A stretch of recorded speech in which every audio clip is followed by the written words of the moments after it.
아주 높은 고층 아파트에 한 가정이 살고 있었습니다. 어느 날 부부 사이에 큰 싸움이 벌어졌습니다. 중학교에 다니는 아들, 함께 있기가 민망해서 자기 방으로 들어갔습니다. 아빠의 목소리, 엄마의 소리가 점점 커지기 시작합니다. 방 안에 있는데 불안하기 그지없습니다. 급기야 화를 이기지 못한 아빠가 주방에 가 가스를 틀고 라이터로 불을 붙였습니다. 펑 하는 소리와 함께 아파트 안 전체가 불길에 휩싸였습니다. 방 안에 가만히 숨을 죽이면서 보고 있던 아들, 그냥 있다가는 도저히 어찌할 것 같아서 무슨 일이 생길 것 같아 뛰쳐나갔습니다. 그런데 거센 불길이 온통 거실 안에 꽉 차 있어 어쩔 수 없이 응급결에 창문을 열고 옆으로 뛰어내렸습니다. 순간에 벌어진 일이라 누구도 막을 길이 없었습니다. 어머니 아들의 이름을 부르며 뒤따라 뛰어내렸습니다. 홧김에 불을 질렀지만 아빠도 어쩔 수 없이 또 뛰어내렸습니다. 근데 그 높은 아파트에서 뛰어내리는데 한 사람도 조금도 다치지 않고 다 무사히 안착했더랍니다. 너무 신기하고 이상해서 찾아가서 살펴보았더니 그 원인이 정확하게 나왔습니다. 첫째, 아버지는 제비족이어서 살짝 제비처럼 날아앉았고, 둘째, 어머니는 날라리라서 살짝 날아서 앉았고, 셋째, 아들 녀석은 비행 청소년이라 비행기를 타듯이 내려 앉았다는 이야기입니다. 오늘날 현대인들의 가정을 꼬집는 이야기인데, 사랑하는 성도 여러분, 여러분의 가정은 어떻습니까? 우리의 가정은 안녕하십니까? 우리 아빠는, 우리 엄마는, 나는, 내 자녀는 어떻습니까? 프랑스의 유명한 모파상이 쓴 소설 가운데 짧은 단편 목걸이, 아마 많은 분들이 읽으셨으리라고 생각이 되어집니다. 여주인공 마틸드는 젊고 매력 있는 여인이었습니다. 그는 호화로운 삶을 꿈꿔왔지만 현실은 그렇지를 못했습니다. 요새 우리나라로 말하면 교육부, 문부성의 하급 관리와 결혼했습니다. 마틸드는 채워지지 않는 욕구 때문에 늘 불만스러웠습니다. 그러던 어느 날 남편이 장관이 초청하는 부부 초청 만찬의 자리에 초대를 받았는데 마틸드는 전혀 기뻐지가 않았습니다. 왜냐하면 변변하게 입고 갈 만한 옷이 없었기 때문이었습니다. 투덜거리는 그 아내가 남편 앞에서 이야기를 하니까 남편이 자기가 그동안 모아두었던 걸 달달 다 모아서 400프랑짜리 멋지고 거대한 옷을 한 벌 샀습니다. 마틸드는 옷은 마음에 드는데 그냥 갈 수가 없습니다. 자기에게 달 수 있는 장신구가 하나도 없었기 때문에 국리 끝에 부자 친구를 찾아갔습니다. 잔 포레스트라고 하는 친구를 찾아가서 아주 좋은 목걸이를 하나 보게 됩니다. 까만 비단포에 쌓이는 다이아몬드 목걸이를 보는 순간 그것을 차고 가면 될 것 같아서 친구에게 이야기하였더니 그 친구가 선뜻 빌려주었습니다. 그날 저녁 파티에서 마틸드는 단연 최고의 인기를 얻었습니다. 황홀했던 순간도 잠시 지나갔습니다. 새벽 4시쯤 되어 모든 파티를 마치고 집으로 돌아왔습니다. 다시 한번 거울 앞에서 자신의 모습을 비춰보는데 깜짝 놀랐습니다. 목걸이가 없어진 겁니다. 이 목걸이가 어디에 떨어졌을까? 남편과 함께 목걸이를 아무리 찾았지만 전혀 찾을 수가 없었습니다. 얼마나 불안한 가운데 시간을 보내고 있다가 할 수 없이 보석상에 찾아가서 가장 비슷한 다이아몬드 목걸이를 보았더니 얼마나 비싼지 36,000프랑이나 하는 겁니다. 약간 놀라는 신용을 해주십시오. 36,000프랑. 남편 자기 아버지로부터 물려받은 재산을 싹 다 정리하였더니 18,000프랑이에요. 절반밖에 되지 않습니다. 36,000. 친지와 이웃들에게 돈을 열심히 빌렸습니다. 그래서 드디어 그 36,000프랑짜리 다이아 목걸이를 사서 주인에게 돌려주었습니다. 그로부터 10년 동안 그들은 아무것도 하지 못합니다. 물려받은 재산 다 썼고 빌린 것들 갚느라고 얼마나 애를 쓰고 죽을 고생을 하며 열심히 해서 10년 동안 그것을 다 해서 갚았습니다. 어떤 날 이 마틸드가 파리의 쌍제리제 거리를 걸어가는데 옛 친구, 10년 전에 목걸이 빌렸던 그 친구를 만납니다. 근데 그 친구가 나를 알아보지 못하는 겁니다. 이 잔 프레스트가 자신을 못 알아보는, 너무 얼굴이 상해서 드디어 알아보게 되었는데 이야기를 합니다. 왜 이렇게 얼굴이 상했냐 그랬더니 이제는 10년 전 일이라 이야기를 하는 겁니다. 10년 전에 내가 그때 너의 목걸이를 빌려가지 않았냐. 그래서 그때 이렇게 해서 갚고 그 돈 갚느라고 10년 동안 죽을 고생을 다 했다고 그랬더니 아이고 불사, 그게 그렇게 고생할 일인데 그게 가짜 목걸이였는데 당신은 이렇게 10년 동안이나 고생을 했다고. 자초지종을 다 들은 그의 친구 깜짝 놀라듯이 말한 이 가엾기도 하고 너무 안타깝기도 하지만 그러나 어쩔 수는 없었습니다. 아무런 가치도 없는 가짜 목걸이를 위해서 그들 부부는 10년 동안의 삶을 허비했습니다. 사랑하는 성도 여러분, 혹시 우리의 모습은 어떻습니까? 가치 없는 것을 위하여 그렇게 인생을 살고 있는지는 모르겠습니다. 이야기 나온 김에 하나만 더 말씀드리겠습니다. 에덴의 동쪽이라고 하는 글을 써서 노벨 문학상을 받았던 존 스타인백, 미국의, 여러분이 아마 잘 아실 겁니다. 설리너스에서 출신, 캘리포니아 설리너스, 제가 한 2번 가봤는데 그곳에 출신인데 이분이 쓴 책 여러 가지가 있습니다. 그 중에 진주라고 하는 중편 소설이 있습니다. 주인공 키노와 그의 아내 조안나, 고기를 잡아먹고 살아가는 사람입니다. 물고기, 어부였죠. 이 어부로 고기만 잡는 게 아니라 때로는 진주를 주어 조개 안에 있는 진주를 갖고도 하는데 어떤 날 큰 진주, 아주 보배로운 진주 하나를 얻게 됩니다. 문제의 발단, 그들이 어느 날 얻게 된 이 진주가 문제의 발단이었습니다. 그들은 기대에 부풀었습니다. 이제 모든 가난은 끝나고 행복한 삶만이 그들 앞에 있다고 생각했습니다. 그런데 문제는 거기서부터 시작됩니다. 그들이 큰 진주를 찾았다는 소문은 삽시간에 온 동네와 도시까지 다 퍼져갔습니다. 키노의 오두막집 주변에 서성거리는 사람이 많아지기 시작했습니다. 어느 날 이 부부가 몸이 아파 병원에 갔는데 자기 아들이 전갈에 물렸다고 할 때도 꼼짝도 하지 않았던 의사가 나와서 얼마나 친절하게 치료를 해주는지, 그리고 원하지도 않았는데 집에까지 왕진을 해서 치료를 열심히 해주는 겁니다. 자꾸 시간은 흘러갑니다. 그런데 알고 보았더니 병을 낫게 해주는 게 아니라 병을 점점 더 깊게 만들어서 오래 치료를 해주고 그 진주를 빼뜨려가는 게 의사의 목적이었습니다. 도시에 있는 진주 장사들은 이 집에 진주가 귀한 것이 있다는 것을 알고 어떻게 해서든지 그 진주를 가져가려고 헐값에 사기 위해 온갖 농간을 다 부립니다. 폭력배를 동원합니다. 협박을 합니다. 밤중에 강도를 침입시킵니다. 때로는 그 강도와 싸움도 벌어졌습니다. 이 진주 때문에 이 부부의 삶은 완전히 다 무너져 버리고 말았습니다. 참 행복은 진주에 있지 않다고 그들은 생각하게 됩니다. 그리고 그 진주를 다시 갖다 바다에 던지고 나서는 평온한 옛 삶으로 돌아왔다는 이야기입니다. 성경은 우리에게 이렇게 말합니다. 은을 사랑하는 자는 은으로 만족함이 없고 풍부를 사랑하는 자는 소득으로 만족함이 없나니 이것도 헛되다. 전도서에 나오는 이야기입니다. 전도서 기자가 이렇게 말합니다. 헛되고 헛되며 헛되고 헛되니 모든 것이 헛되다. 우리는 가지고 가지 못할 것, 유한한 것, 없어질 것, 썩어질 것 위하여 지금 수고하고 애쓰고 있는지도 모르겠습니다. 오늘 보면 마가복음 1장 35절이나 39절에는 예수님의 기도와 전도 두 가지 모습을 아주 선명하게 보여주고 있습니다. 유명한 미국의 신학자요 설교가인 A.W. 토저는 이런 말을 했습니다.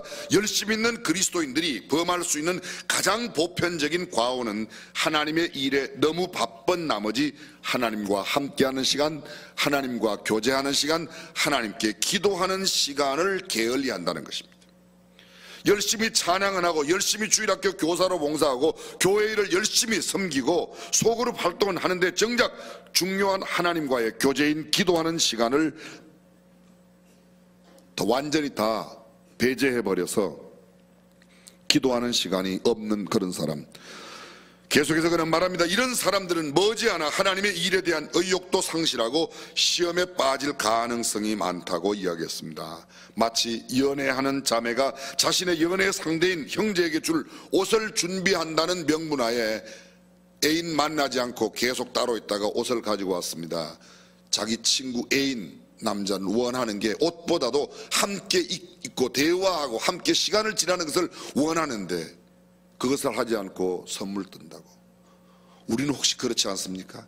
하나님과 함께 지내는 시간보다 하나님의 일을 한다는 명분 아래 너무 바쁜 나머지 하나님과 멀어지고 있는지도 모르겠습니다. 우리는 지난주일 예수님의 기도의 부분을 함께 살펴보았습니다. 예수님은 바쁜 일정 가운데도 기도하러 따로 산에 가셨고, 저물매 혼자 계셔서 기도하셨고, 무리와 작별하시면 언제나 따로 가셔서 기도하셨습니다.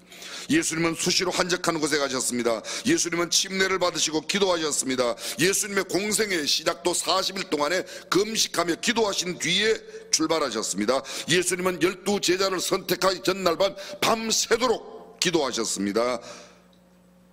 예수님은 변화산에 가셨을 때도 기도하시는 가운데 변화되셨습니다. 예수님은 주의 만찬을 제정하실 때에도 기도함으로 축사하시고 떡을 떼어주시고 축사하시고 잔을 함께 나누어 주셨습니다. 예수님은 잡히시던 마지막 밤에도 겟세마네 동산에서 피와 땀이 쏟아져 나오도록 기도하셨습니다. 특히 오늘 본문 마가복음 1장 35절 예수님의 새벽 기도를 우리에게 자세하게 보여주고 있습니다. 35절을 다시 한번 보십시오. 새벽 오히려 미명에 예수께서 일어나 나아가 한적한 곳으로 가사 거기서 기도하시더니 시몬과 및 그와 함께 있던 자들이 예수의 뒤를 따라가 만나서 가로되 모든 사람이 주를 찾나이다. 이러시되 우리가 다른 가까운 마을들로 가자. 거기서도 전도하리니 내가 이를 위하여 왔노라 하시고 이에 온 갈릴리에 다니시며 저희 여러 회당에서 전도하시고 또 귀신들을 내어 쫓으시더라. 여기 보십시오. 새벽 오히려 미명에 한적한 곳에 가서 기도하셨습니다. 시몬과 그와 함께 했던 사람들이 예수님의 뒤를 따라갔는데 모든 사람이 주를 찾는다고 예수님 새벽 기도 끝나고 나오실 때인지 아니면 새벽 기도를 계속하고 있는 가운데 깨워서 이야기하는지 지금 모든 사람이 예수님을 찾고 있습니다. 그러면 예수님의 반응 어떠해야 할까요? 누가 나를 찾아가서 내가 만날까? 그런데 성경은 이렇게 되어 있습니다. 우리가 다른 가까운 마을들로 가자. 거기서 전도해야 된다. 나는 전도를 위하여 왔다고 말씀하십니다. 여러분, 이 35절 바로 직전 상황 32절에 보십시오. 저물어 해질 때에 모든 병자와 귀신 들린 자를 예수께 데려오니 온 동네가 문 앞에 모였더라. 예수님 계신 문 앞에 온 동네가 함께 모여 있습니다. 예수께서 각색 병든 많은 사람을 고치시며 많은 귀신을 내어 쫓으시되 귀신이 자기를 알므로 그 말하는 것을 허락지 아니하시니라. 수많은 사람들이, 온 동네 사람들이 예수님이 계신 문 앞에 왔습니다. 그 다음날 예수님께서 새벽에 일찍 기도하시는데 시몬과 그 제자들이 와서 예수님께 말합니다. 많은 사람들이 지금 예수님을 찾고 있습니다. 근데 예수님은 찾고 있는 그들을 뒤로 하고 노라고 이야기하고 이웃 다른 마을들로 가서 전도하셨다고 말합니다. 여기 주의 깊게 보아야 할 두 구절이 있습니다. 모든 사람이 주를 찾나이다. 온 동네가 문 앞에 모였다고 이야기합니다. 그러나 예수님은 그들을 상대하지 않고 기도하러 가셨습니다. 여러분, 성경 전후를 잘 읽어보면 그 전날이 안식일이었습니다. 예수님은 회당에서 말씀을 가르치고 수많은 병자들을 고쳐주셨습니다. 이 소문이 나니까 수많은 사람들이 예수님 계신 문 앞에 왔습니다. 그러나 예수님은 그 이튿날 이른 새벽에 어쩌면 가장 피곤하고 힘들고 지쳐있는 상황 가운데도 새벽에 나가 기도하는 일을 먼저 하셨고 또 사람들이 많이 찾아와서 예수님을 만나고자 하는데 예수님은 그들을 뒤로 하고 이웃 마을로 가십니다. 성경은 이렇게 말합니다. 내가 전도하러 왔다. 우리는 흔히 그렇게 말합니다. 너무 바빠서 기도할 수 없다고. 근데 유명한 종교개혁자 말틴 루터는 말하기를 너무 바빠서 기도할 수밖에 없다고 말하는 겁니다. 바쁘면 바쁜 일을 뒤로 하고 기도할 때 쉼과 안식을 얻을 수 있습니다. 영적인 재충전을 얻을 수 있습니다. 바쁜 일들에 대한 우선순위가 주님 앞에서 찾을 수가 있는데 우리가 바쁜 일에만 가보면 모든 순서가 무너져 버립니다. 지쳐버립니다. 이내 더 이상 신앙생활을 건강하게 하기 어려운 상황이 되어버리고 맙니다. 예수님은 다른 가까운 마을들로 가자. 거기서도 전도하리니 내가 이를 위하여 왔노라. 이를 위하여 왔노라. 무엇을 위하여? 전도를 위하여 왔다고 말합니다. 이에 온 갈릴리에 다니시며 저희 여러 회당에서 전도하시고 예수님은 전도하러 오셨다고 말합니다. 누가복음에 보게 되면 예수님은 죄인을 찾아 구원하러 오셨다고 말합니다. 마태복음에 이런 말씀이 있습니다. 인자가 온 것은 섬김을 받으려 함이 아니라 섬기려 하고 많은 사람을 위하여 대속물로 주기 위해 오셨다. 한마디로 말하면 죽기 위해서 오셨다고 그렇게 말합니다. 예수님은 전도하러 오셨습니다. 십자가에 죽기 위해 오셨습니다. 섬기기 위해 오셨습니다. 오늘 본문은 전도하기 위해 오셨다고 말합니다. 어떤 신학자가 말했습니다. 말씀은 양식이요, 기도는 호흡이요, 전도는 운동이라고 말했습니다. 말씀을 많이 먹고 호흡은 하는데, 기도는 하는데 운동하지 않으면 비만에 걸려서 정상적인 기능을 잘 하지 못한다는 겁니다. 말씀의 양식을 열심히 먹고 기도의 호흡을 멈추지 않고 그리고 운동을 열심히 하면 건강한 그리스도인으로서의 삶을 살아갈 수 있습니다. 신앙생활의 궁극적인 목표는 예수님을 닮아가는 것입니다. 예수님은 바쁠수록 기도하셨고 수많은 사람들이 몰려옴에도 전도하기 위하여 다른 곳으로 가셨습니다. 그렇다면 우리도 예수님을 닮는 삶을 원한다면 바쁠수록 기도해야 하고, 사람들의 인기가 좋을수록 나는 따로 또 다른 곳에 가 복음을 전해야 될 줄로 믿습니다. 내가 이를 위하여, 전도를 위하여 왔다고 말합니다.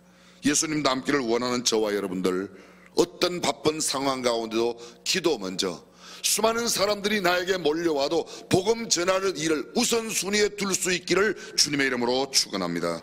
그렇습니다. 기도 없는 말씀 공부, 사람을 율법적으로 만들고 매우 건조하게 만듭니다.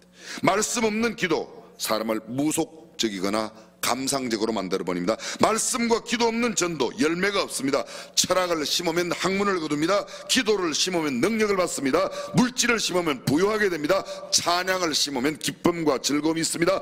복음을 심으면 영혼을 얻는다고 말합니다. 사랑하는 성도 여러분, 우리가 우리 주변에 아직도 복음을 알지 못하는 사람들에게 복음을 나누어 그들의 영혼을 구원하는 놀라운 역사를 일으키시기를 주님의 이름으로 축원합니다. 어떤 남자 무당이 있었습니다. 그는 점을 쳐서 큰 돈을 벌어 부자가 되었습니다. 그 돈으로 상당한 세도를 누리게 되었습니다. 하루는 전도하는 사람이 그를 찾아왔습니다. 전도자가 말합니다. 당신의 영혼과 후손의 장래를 위해서 점치는 일은 이제 그만하고, 박수 노릇 그만하고 예수 믿고 천국 가라고. 당신 예수 믿지 않으면 지옥 간다고 마구 호통치듯이 그에게 이야기하고 전도지 한 장을 이 박수, 남자 무당이죠, 박수 주머니에다가 쑤셔 넣었습니다. 남자 무당은 어쩐지 마음의 고통이 심해져 몸져 눕고 말았습니다. 사경을 헤매며 생각합니다. 돈은 많이 벌었는데 내가 지옥에 가면 어떡하나, 자식들이 망한다고 그러는데 그런 일이 생기면 어떡하지, 고민하고 번민하기 시작했습니다. 그러다가 자기 주머니에 쑤셔 넣어준 전도지를 꺼내서 읽다가 예수를 믿겠다고 생각했습니다. 가까운 교회에 나갔습니다. 열심히 교회 나가고 드디어 예수 그리스도를 구주와 주님으로 영접했습니다. 남자 무당은 회개하고 주님을 영접하여 하나님의 자녀가 된 뒤에 그의 전 재산을 다 정리해서 교회를 짓고 훌륭한 교인이 되었습니다. 그분이 바로 연세대학교 총장, 초대 문교부 장관을 지냈던 백낙준 박사의 아버님 되시는 백영순 씨였습니다. 그의 외심으로 후손이 큰 복을 받았습니다. 아마 백낙준 박사를 모르는 분이 안 계실 겁니다. 그분은 명문사학 연세대학교의 총장을 지내셨고 초대 문교부 교육부 장관을 지내셨고 굉장히 많은 업적을 남겨주셨습니다. 한 사람이 예수님을 믿게 되면 자신의 삶만 행복하게 되는 것이 아니라 그 가족과 그 가문과 그 후손이 큰 복을 받는 줄로 믿습니다. 이것이 하나님의 은총입니다. 전도는 한 사람의 복으로 끝나지 않고 그것이 근원이 되어 놀라운 역사를 일으킵니다. 예수님께서는 우리에게 큰 명령, 위대한 명령과 위대한 사명을 주셨습니다. Great Commandment, 위대한 계명은 너희가 먼저 하나님을 사랑하고 이웃을 내 몸과 같이 사랑하라. 예수님 요한복음 13장에 말씀하십니다. 새 계명을 너희에게 주노니 서로 사랑하라. 너희가 서로 사랑하면 모든 사람이 너희가 내 제자인 줄 알리라. 이 말씀 깊이 새길 필요가 있습니다. 너희가 서로 사랑하면 모든 사람이 너희가 내 제자인, 너희가 금식하면, 너희가 헌금 많이 하면, 너희가 예배당 세우면 사람들이 너희가 내 제자인 줄 알아. 성경은 그렇게 말하지 않습니다. 너희가 서로 사랑하면. 그래서 사랑은 위대한 계명입니다. 마지막 하나님께서, 예수 그리스도께서 이 땅을 떠나실 때 남겨주신 위대한 사명, Great Commission, 위대한 계명은 Great Commandment, 위대한 사명 Great Commission 무엇입니까? 아버지께서 하늘과 땅의 모든 권세를 내게 주셨으니 그러므로 너희는 가서 모든 족속으로 제자를 삼아 아버지와 아들과 성령의 이름으로 침례를 주고 내가 너희에게 분부한 모든 것을 가르쳐 지키게 하라. 이것이 바로 위대한 사명입니다. 모든 사람이 반드시 지켜야 할 위대한 계명, 사랑입니다. 모든 사람이 반드시 지켜야 할 위대한 사명, 그것은 바로 복음 전도입니다. 마가복음 16장 15절에 예수님 말씀하세요. 너희는 온 천하에 다니며 만민에게 복음을 전파하라. 사랑하는 성도들, 우리가 발 닿는 곳, 우리의 손길이 닿는 곳, 우리가 만나는 모든 사람에게 복음을 전하는 일이 우리에게 맡겨주신 귀한 사명인 줄로 믿습니다. 하나님은 말씀하세요. 전도에 미련한 것으로 영혼을 구원하십니다. 전도는 미련하게 보입니다. 그러나 미련하게 보이는 그 전도가 영혼을 구원하는 놀라운 열매를 가져오게 되어 있습니다. 생명보다 더 귀중한 것은 없다는 사실을 누구라도 잘 압니다. 우리가 다른 사람에게 줄 수 있는 가장 큰 축복이, 가장 큰 선물이 무엇인가? 새 생명을 주는 겁니다. 온 천하를 사람이 얻고, 사람이 온 천하를 얻고도 목숨을 잃으면 무엇이 유익한가? 다른 말로 말하면 한 사람의 목숨이 온 천하보다 귀합니다. 다르게 말합니다. 한 사람의 생명이 온 천하보다 크다는 겁니다. 여러분 보십시오. 사람은 한 사람이 천하보다 크기 때문에 천하를 사람이 다 가져도 만족함이 없습니다. 한 달에 10만 원 받을 때는 20만 원 받으면 행복하다고 생각할 겁니다. 20만 원 받을 때는 한 50만 원, 50만 원 받을 때는 100만 원, 100만 원 받을 때는 한 1000만 원 정도, 한 달에 1000만 원 받아보세요. 1억 가진 사람, 1억 받아보세요. 한 100억, 한 달에 한 100억씩 벌면 만족할까요? 택도 없는 소리마다 속는 거야. 짧더라. 한 달에 다 벌어보세요. 30대 재벌 안에 들어가면 10대 재벌 안에 들어가고 싶고, 10대 재벌 안에 들어가면 첫 번째 하고 싶고, 첫 번째 되고 나면 세계에서 제일 부자 되고, 세계에서 제일 부자 되면 만족할까? 절대로 만족할 수 없습니다. 인간은 만족하지 못하는 겁니다. 왜냐하면 한 사람이 세상보다 크기 때문에 그렇습니다. 절대 속지 말고 있는 바를, 가진 바를 족한 줄로 여기고 감사하며 사는 사람이 참 행복의 사람인 줄로 믿습니다. 천하보다 귀한 생명, 따라서 이 생명이 구원받게 하는 것보다 더 큰 일은 없습니다. 중국의 기독교 지도자 가운데 리라는 분이 계십니다. 목사님인데요, 이분이 미국에서 말씀을 전했습니다. 그런데 말씀을 들었던 한 학생이 물었습니다. 중국에는 이미 유교가 있는데, 공자를 섬기는 유교가 있는데 왜 기독교를 믿어야 되는가? 이 사람이 세 가지 이유를 들었습니다. 첫 번째, 공자는 선생이었으나 예수 그리스도는 구세주입니다. 중국은 선생을 필요로 하는 것이 아니라 구세주를 필요로 합니다.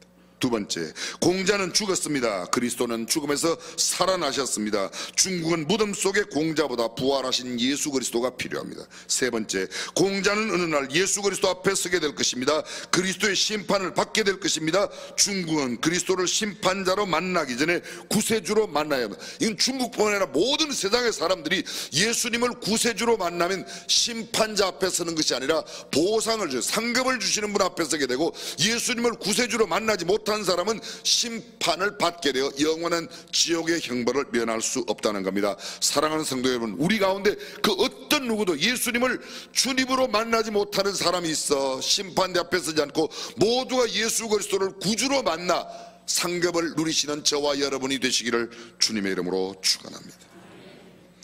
하나님이 세상을 이처럼 사랑하사 독생자를 주셨으니 이는 누구든지 저를 믿는 자마다 멸망치 않고 영생을 얻게 하려 하심이라고 성경은 선포하고 있습니다.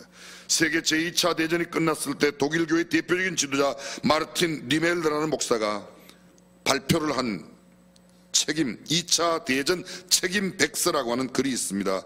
히틀러 정권에 항거하다가 8년 동안 옥고를 치루었던 리멜러 목사, 그의 백서를 통하여 2차 세계대전의 발발에 대하여 히틀러를 비방하기보다는 독일 교회와 독일 그리스도인들에게 주로 책임을 물었습니다. 그가 히틀러를 노골적으로 비난하지 않는 것에 대해 대부분의 사람들은 납득할 수 없다는 입장이었지만, 많은 사람이 이에 대해 항의를 하였을 때 리멜러 목사는 자신의 경험을 이야기합니다. 간증삼아 이야기한 그의 이야기를 들어보십시오. 자기는 최근에 7차례나 똑같은 꿈을 꾸었답니다. 리멜러 목사의 꿈은 심판대를 통과하는 꿈이었는데, 많은 사람이 한 줄로 서서 하나님의 심판대 앞에서 지나가게 된답니다. 그런데 하나님 앞에 선 사람들은 뒤를 돌아볼 겨를 없이 자신의 모든 일들을 낱낱이 다 고하여 지나가게 되는데, 니멜로 목사님 뒤에 있는 사람이 하나님과 함께 이야기하는 이야기를 우연히 듣게 됩니다. 주님이 묻습니다. 너는 왜 믿지 않았느냐? 그 사람이 대답합니다. 아무도 나에게 예수 그리스도를 믿으라고 하지를 않았습니다. 그래서 내가 믿지 못했습니다. 그런데 그 변명하는 이야기 소리가 너무 귀에 선명하게 익었던 목소리라 살짝 돌아보았더니 그가 히틀러였답니다. 그때 하나님께서 니멜로 목사에게 이렇게 말했답니다. 히틀러가 이렇게 된 것은 바로 너의 책임이다. 내가 8년 동안 히틀러 정권에 대항하면서 그를 위해 기도하며 진지하게 전도한 적이 단 한 번이라도 있느냐? 만약 내가 히틀러에게 전도했다면 그가 이렇게 무서운 폭군이 되어 수많은 사람들을 죽이는 사람은 되지 않았을 터인데, 내가 예수 그리스도를 그에게 전하지 아니하였기 때문에 히틀러가 그렇게 되었더라고 이야기했답니다. 그 꿈을 한 번만 꾼 것이 아니라 동일하게 7번이나 꾸고 난 뒤 이 꿈이 저로 하여금 생각을 바꾸게 했습니다. 니멜로 목사는 고백합니다. 그때까지 자기는 히틀러가 죽기를 원하기만 생각하였고 히틀러 없어지기만 생각했는데, 한 번도 히틀러의 영혼을 생각하며 복음을 전한 적이 없는 자신의 책임이라고 생각했습니다. 가만히 생각해 보십시오. 우리 북한의 김일성, 김정일, 김정은, 저거 빨리 죽었으면, 빨리 없어졌으면, 맨날 이런 생각만 우리 많이 했죠. 그렇죠? 저만 그런 생각을 했나요? 정말 그 영혼에, 북한에 있는 잃어버린 영혼들에게 복음을 전해야 된다고 우리가 생각하며 얼마나 부러지게 봤는가. 남 비방하는 것은 정말 잘합니다. 특히 정치권을 향해서 비방하는 데는 세계적으로 어느 나라 할 것 없이 아마 한국도 1, 2등 다툴 거예요. 그죠? 근데 그들을 위해서 기도해 봤습니까? 성경 속에 늘 말씀드리지만, 성경 속의 선지자들이 정치인들을 위해서 인하여, 또 정치인들을 향해서, 아니면 나라를 향해서 굉장히 쓴소리를 많이 했습니다. 그런데 그들은 그 쓴소리를 하기 전에 자기들의 마음을 찢고 옷을 찢으며 그들을 위하여 애곡하고 기도했습니다. 그 일이 먼저 있고 난 뒤에 그들에게 그렇게 해야 돼요. 근데 우리는 비방은 먼저 하고 내 마음의 옷을 찢지 않습니다. 이것이 우리의 잘못입니다. 우리 독일 그리스도인들과 나는 그에게 복음을 전하기 위하여 진지하게 접근하지 못한 책임을 느껴야 합니다. 그러므로 전쟁의 책임은 히틀러에게 있는 것이 아니라 바로 그에게 복음을 전하지 않은 독일 교회와 독일 성도들이 그 책임이 있다고 그는 회개를 촉구했습니다. 600만의 유태인을 학살했던 히틀러, 우리는 너무나 잘 알고 있습니다. 히틀러가 사형 언도를 받을 때 바로 그 옆에 본 회퍼 목사님이 방청석에 있었답니다. 판사가 일일이 죄상을 신문하였습니다. 그리고 사형 언도를 내리기 전에 말합니다. 마지막으로 할 말이 없는가? 마지막 할 말이 있는가? 있으면 하라고 그랬습니다. 그때 히틀러가 이런 말을 했다고 합니다. 나는 지상에 있는 모든 그리스도인들을 증오합니다. 나는 지옥에 가서도 그리스도인들을 증오할 것입니다. 이유가 있습니다. 내 옆에 그리스도인들이 많았음에도 불구하고 나에게 천국과 지옥에 대하여 알려준 그리스도인들은 단 한 명도 없었습니다.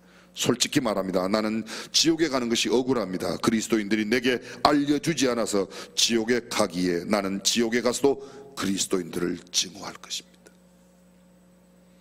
오늘 히틀러의 이야기가 우리 주변에 아직 예수를 믿지 않는 사람들의 이야기로 우리에게 들려진다면 우리가 그냥 있어서는 아니 되겠죠. 고린도전서 9장 16절에 바울은 말합니다. 내가 복음을 전할지라도 자랑할 것이 없으면 내가 부득불할 일임이라. 만일 복음을 전하지 아니하면 내게 화가 있을 것이라고 이야기합니다. 에스겔서에 있는 말씀, 그 악인이 악한 길에 있을 때 그 악인을 깨우치지 아니하면 악인은 악한 길에서 죽겠지만 그 악인의 핏값을 내가 너희에게서 찾겠다, 우리에게서 찾겠다고 말씀하고 있습니다. 사랑하는 성도 여러분, 잃어버린 영혼들을 향한 애틋한 마음을 갖고 그들에게다가 복음을 나누고 그들에게 구원의 메시지를 전하여 주는 저와 여러분이 되시기를 주님의 이름으로 축원합니다. 전도하면 전도의 본이 되신 예수님을 닮은 삶을 사는 게 됩니다. 전도하면 주님의 지상 명령을 준행하는 말씀의 순종의 사람이 됩니다. 전도하면 영혼을 얻습니다. 전도는 최고 부가가치의 산업이요, 전도는 최고의 경제활동입니다. 부가가치가 뭐죠? 원가는 5원인데 10원인데 거기에 무언가를 가공을 하였더니 기술을 넣었더니 이것이 비싸게 되었다. 그 부가된 가치가 높으면 고부가가치라고 말합니다. 지옥 갈 수밖에 없는 영혼을 예수를 믿게 하여 천국의 백성으로 하나님의 자녀로 만든다면 이건 가치가 완전히 최고 부가가치가 바로 이것입니다. 천하보다 귀한 생명이 구원받는 것보다 더 높은 가치가 무엇 있겠습니까? 전도는 최고 부가가치 산업입니다. 이 수준 높은 이야기에 아멘 좀 하시길 바랍니다. 아멘. 아멘만 하지 말고 가서 해야 되겠죠. 경제 원칙이 뭐죠?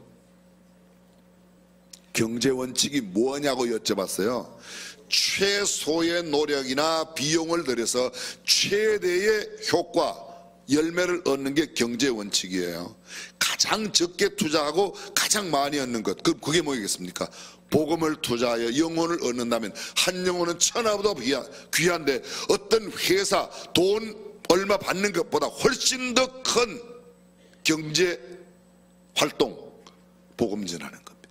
보험 파는 게 아니에요. 증권 투자하는 게 아니에요. 부동산 투자하는 게 아니고 제조업하는 게 아니라 제조업 가운데 가장 유명한 제조는 그리스도인들을 만드는 이 사업, 그것이 가장 큰 경제 활동이라고 믿습니다. 표현이 좀 그렇지만 이해하면 아멘 해도 괜찮아요. 아멘. 그렇습니다. 그게 최고의 경제 활동입니다. 전도하면 하나님 나라의 상급은 물론이거니와 이 땅에서도 하나님의 복을 누리게 되어 있습니다. 마지막으로 전도하면 가장 고귀한 일, 천하보다 귀한 생명을 얻는 일이 되기 때문에 그렇습니다. 바울은 그의 편지의 마지막에서 이렇게 말합니다. 하나님 앞과 산자와 죽은 자를 심판하실 그리스도 예수 앞에서 그의 나타나실 것과 그의 나라를 두고 엄히 명하노니 너는 말씀을 전파하라. 때를 얻든지 못 얻든지 항상 힘써라. 너는 모든 일에 근신하며 고난을 받으며 전도인의 일을 하며 내 직무를 다하라. 바울이 유언처럼 남기는 이 말씀 속에 강조하고 있는 것은 때를 얻든지 못 얻든지 말씀을 전하라, 복음을 전파하라, 내 전도인의 직무를 다 감당하라고 말하고 있습니다. 오늘 저와 여러분들 아직도 우리 주변에 예수 그리스도를 믿지 않는 사람들을 꼭 주님 앞에 인도할 수 있는 축복된 역사가 있기를 주님의 이름으로 축원합니다. 지난 주일 저녁부터 화요일 밤까지 제가 어릴 때 다녔던 예배당, 저 시골에 있는 교회에 제가 부흥회를 했습니다. 새벽 저녁 제가 간다고 그랬더니 저하고 함께 초등학교 다녔던 친구, 중학교 함께 다녔던 친구들이 한 열 몇 명이 고명진에 온다고 함께 왔어요. 제가 미리 전화를 했죠. 내가 밥을 살 테니 모일 수 있으면 다 모여라. 고향 친구들이 보니까 한 40명 되는데 그 중에 14명이 모였어요. 제가 가서 밥 산다고 샀더니 밥은 다른 친구가 사더라고요. 와, 네가 와서 설교하는데 왜 사냐. 근데 그 중에는 교회 집사하다가 방학한 지 오래된 친구도 있고, 와이프는 교회를 열심히 나가는데 남편은 아직도 안 나가는 친구도 있고, 제가 밥을 살 테니까 밥을 먹으라고 그랬더니 밥을 열심히 먹어요. 옆에 한 친구가 그러더라고요. 오늘은 고목사 왔으니까 술 먹지 말자. 한 사람만 술은 열심히 마시고 다른 사람은 술을 아무도 안 먹었습니다. 그리고 그날 저녁에 예배당에 다 왔습니다. 술 먹은 친구는 술 냄새 많이 난다고 왔다가 잠깐 있다가 가고 나머지는 끝까지 참여했습니다. 그 이튿날도 또 왔습니다. 근데 방학했던 친구가 야, 나 다시 복학할게 그러더라고요. 와이프는 교회 나오는데 남편은 교회 안 나오던 친구, 그 친구는 사업으로 꽤 성공한 친구인데 그 친구가 저한테 이야기합니다. 야, 명진아, 네가 설교 얼마나 잘하는가 보려고 내가 왔는데 너 설교 들어보니까 나도 예수 믿어야겠다. 그리고 예수 믿겠다고 등록했습니다. 제 친구 예수 믿은 게 그렇게 여러분 마음 불편하세요? 얼마나 제가 기쁜지요. 그 와이프는 날아갈 것 같은가 봐요. 그 예수 믿은 그 친구 아버지는 대한민국 조계사, 부산에 있는 범어사, 절을 지었던 우리나라 유명한 절간에 있는 단층까지 거리는 아주 유명한 목수예요. 대목입니다. 자기는 자기 아버지 생각해서 그 집의 별명이 절집이에요. 절 짓는 집이니까. 그 친구가 드디어 나이 환갑이 지나서 예수 믿겠다고. 할렐루야. 사랑하는 성도 여러분, 복음은 누구에게나 전하면 반드시 영혼을 구하게 되어 있습니다. 금년 한 해 동안 오늘 꼭 말씀대로 나 영혼 구원하는 이 최고 부가가치에 가장 중요한 하나님의 말씀에 순종하며 살겠다는 각오와 결심을 갖고 금년 한 해 꼭 한 영혼 이상 구원하는 축복된 역사가 있기를 주님의 이름으로 축원합니다. 기도하겠습니다.